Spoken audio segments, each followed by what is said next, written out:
there, Kyle Katarn here, coming back with another Star Wars reaction. This is another request. It's called 501st Journal with Epilogue, and it was posted by Kinetic Aces. 501st Journal makes me think of Battlefront in 2004, the original campaign, Temuera Morrison's awesome narration. I know that a couple people have taken that and then updated it with the graphics of the new Battlefront. Maybe that's what this is. Either way, I'm looking forward to it. Let's do it! First day as a member of Nice. the 501st. It is the Battlefront Journal. Was sandy, chaotic. Nothing at all like the simulations on Camino. Just like the That's pretty simulations. much the way it was for all of us, wasn't it? All that breeding, all those years of training. It doesn't really prepare you for all the screaming or the blood, does it? This is a great I'm mashup. so amazed we ever made it through the first hour. Never mind the first day. Incredibly, the 501st survived the crucible of Geonosis, emerging battle-hardened and ready for whatever the war would throw at us. This is awesome. Adding the actual movie footage The to The 501st faced missions critical to the agenda of Chancellor Palpatine. When we arrived at the bombed-out ruins of Megiddo, our Jedi commander believed we had been sent to take out a droid energy collector. Oh, nice. We got some Clone Wars in here. However, was that our unit of the 501st was really after an experimental Megiddo power source that the Chancellor wanted for his super laser. Nice. They used the Kyber crystals for that. Wasn't easy. The Jedi had become increasingly wary of the Chancellor's doings, and were on the lookout for the slightest hint of treachery. Just like the rest of them, though, he never caught whiff of what was really going on until it was far too late. That Sheevy. He is a cunning one. The success of the mission on Megiddo was something of a revelation for the men of the 501st. Suddenly, we realized that the Jedi could be fooled. And if they could be fooled, they could be killed.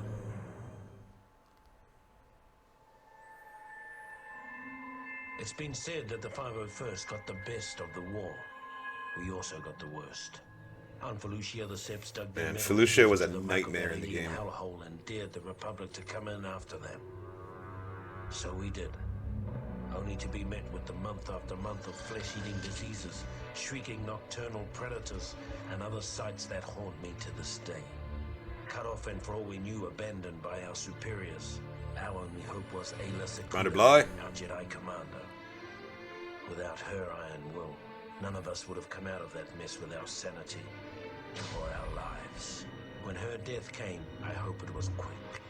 She earned that much.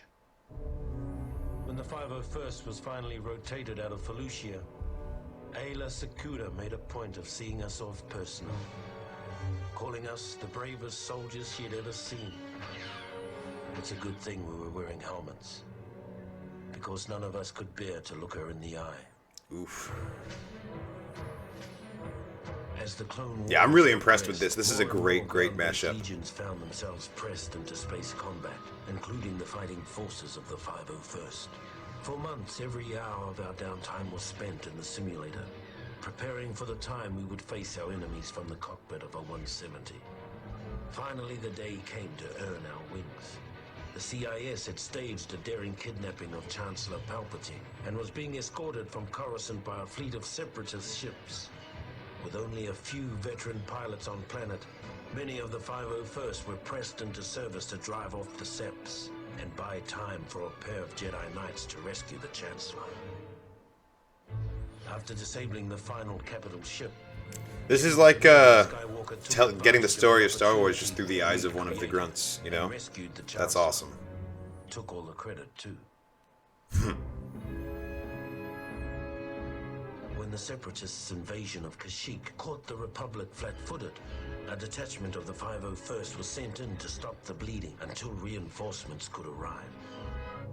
When we arrived on Kashyyyk, things were just as bad as we feared. The droids had us outgunned. I love that 41st Recon scout armor. To one margin. What none of us had counted on was the Wookiees. We all heard the stories, of course, but we'd never fought next to them. Never seen them rip apart a droid with their bare hands. They were magnificent. Even Yeah, so, Wookiees it was are still a goddamn suicide majestic. mission, At least it was until Master Yoda arrived. Then it became a battle. A winnable battle.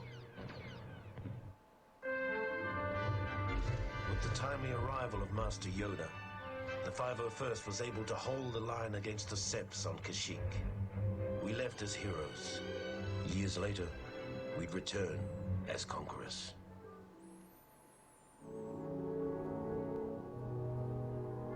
I'm interested to see how he's going to do the Camino uprising. The galaxy held its breath, waiting to see which side would make the final daring move.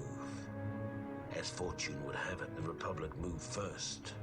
After the Chancellor informed the Jedi Council that General Grievous and the Sepp leaders were hiding on Utapau, General Kenobi gathered an army large enough to capture 3 star systems. Kenobi! When the orders reached the 501st, our morale soared.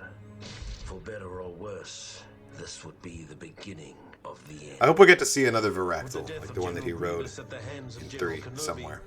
The Utapau raid had broken the back of the Separatists. Under normal circumstances, it would have been a time for celebration. But our next orders put paid to those thoughts. Here we go. Knightfall. What I remember about the rise of the Empire is how quiet it was. During the waning hours of the Clone Wars, the 501st Legion was discreetly transferred back to Coruscant. It was a silent trip. We all knew what was about to happen, what we're about to do. Did we have any doubts? Any private, traitorous thoughts? Perhaps, but no one said a word. I almost prefer this take to the, you know, the activation of a chip in the brain. They knew what was coming.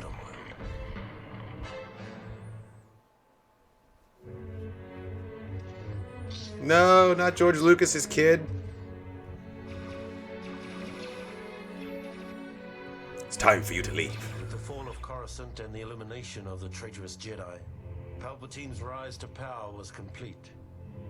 In recognition of our service and loyalty to the Emperor, the 501st were placed under the direct command of Lord Vader. The Emperor decided that an army of genetically identical soldiers was too susceptible to corruption. Future troopers would be cloned from a variety of templates. Armed with deadly new weapons, blazing new ships, and shiny new armor, our presence let the galaxy know that the days of the old Republic... It's interesting that they're positing that the Stormtroopers are still clones, just not Jango clones. An era of order and peace.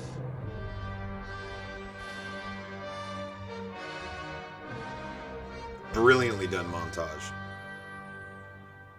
That was awesome. Scarif. What? By the time of the raid, the men of the 501st were starting to get a little sick of this so-called rebellion. In the past, we'd secretly enjoyed putting down a local insurrection or two. They kept the troops sharp and the Empire feared. But these rebels were different. They were organized, they were growing, and they were everywhere. The raid was a perfect example of how things were starting to fall apart. We were supposed to go in, wipe out a small band of rebels, and recover some stolen Imperial plans on an encrypted holodisk. Before we knew it, we were nearly overrun by rebel forces, with the holodisk nowhere to be found. That was awesome. Even though the raid was only a partial success, we finally had a lead on the whereabouts of the Death Star plans, which suited the 501st just fine. With the information gathered, Vader concluded that the stolen plans had been given to Princess Leia Organa of Alderaan. We weren't surprised. For all their talk of being a peaceful planet, Alderaan had been thumbing its nose at the Empire for years. I love it. You don't see that shot very often from the end of 3. We boarded the ship, the Tantive 4, over Tatooine, began looking for the plans, and waited for Lord Vader's arrival. After Lord Vader took custody of Princess Leia, we all figured it was just a matter of time before she coughed up the plans. Many of us had been unwilling witnesses to Vader's powers of persuasion in the past. The thought of a pampered little princess resisting his terrible will was inconceivable. And yet, she did. Because she's got some Vader blood in her too, you know. Finally finished, the Death Star was the Emperor's favorite toy. It was also the most boring assignment in the galaxy for a stormtrooper. Tedious inspection drills, endless hours of guarding impregnable force field generators. Things got so bad that when a prison break erupted in the cell block, we were almost happy to have someone shooting at us again. If only we'd known what an embarrassing snipe storm we were about to wade into. We probably would have jettisoned the whole detention block into space. Probably just should have. After the embarrassment of the prison break, Lord Vader removed us from our comfortable belay and began dragging the 501st across the galaxy in a dangerous hunt for the now missing Death Star plans. Ironically, our punishment eventually proved to be our salvation. That's true. If the 501st had still been stationed on the Death Star, were completely they'd be gone now. wiped out when the Death Star was destroyed.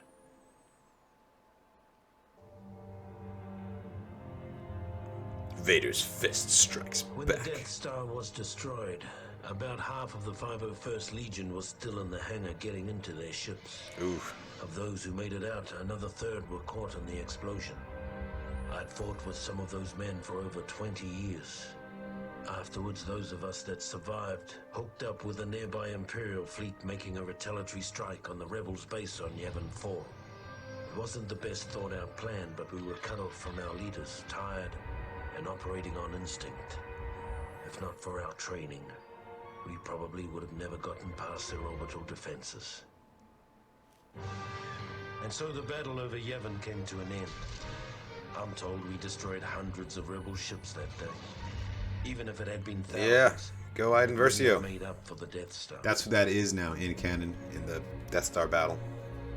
No one ever complained about the cold on Hoth.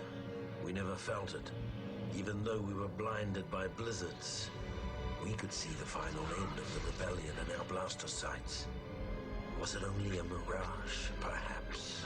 But on that day, on that planet, our blood ran hot with dreams of victory, melting the ice that stood in our way. E-Web.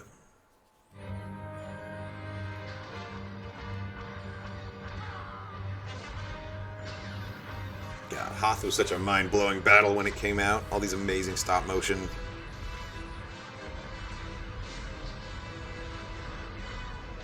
As the rebels fled, the 501st gathered around a burning bunker and let out a cheer that shook the stars. The rebellion was done. The Death Star was being rebuilt bigger than ever. Order had finally returned to the galaxy, in no small part due to the efforts of the fighting men of the 501st. Hell yeah.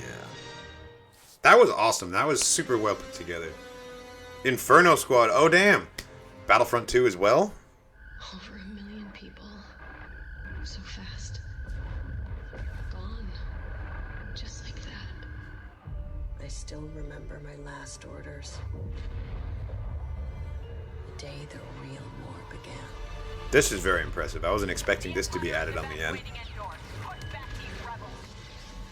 It's simple. The Emperor underestimated the strength of our energy, and we paid the price. Someone told me once that They don't have like a narration for Battlefront 2 the way they did for the original Battlefront, so we're using like little snippets of in-game dialogue. just like it did when they destroyed the first Death Star. We adapt or die. Today, the rebellion dies. We will bring order and stability to the galaxy.